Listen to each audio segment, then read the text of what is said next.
In Part A, we're asked to record the standard potential for the following galvanic cell. So the expression for the galvanic cell is right here, and how we read this is essentially the reaction occurring at the left is what occurs at the anode. That's the oxidation reaction.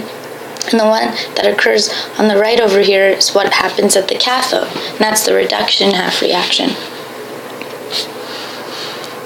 So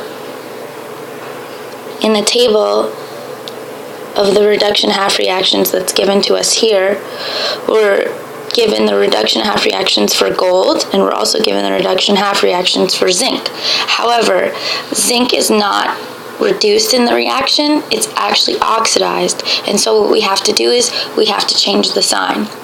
And then we just calculate the totals, and that's how we get the standard potential for the cell.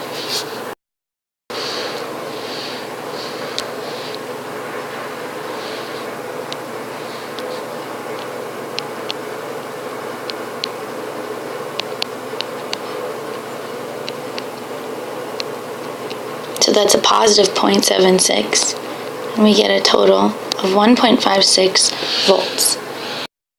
Okay, on to Part B.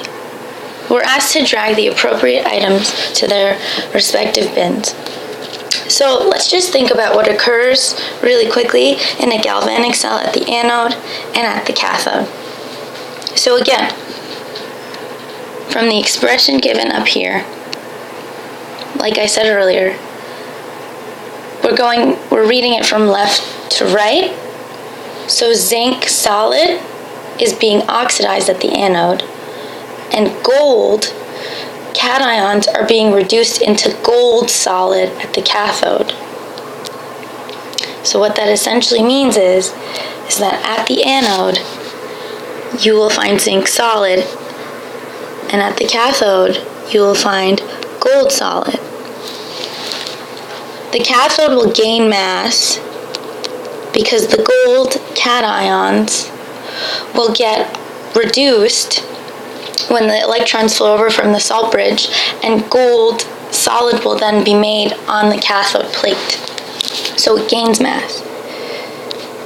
And what ends up happening is the zinc solid at the anode will end up losing mass because zinc solid ends up getting oxidized.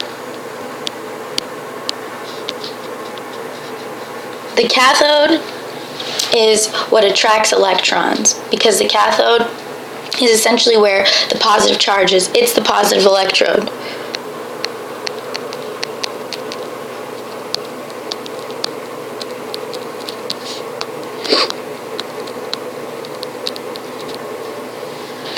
And remember that our anode, again, think anode, anion, so negative. So it's our negative electrode.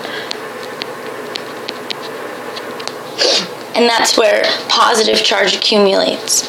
Alright? So anode is where the positive charge will accumulate, and the cathode is where the negative charge will accumulate. And essentially, we're concerned about is where the negative charge accumulates, because that's the direction of the electrons. And now remember, we're also asked for a strong reducing agent. So remember, the stronger reducing agent is what's getting oxidized, and that would be the zinc. And that is at the anode. So that's where you'll find the reducing agent.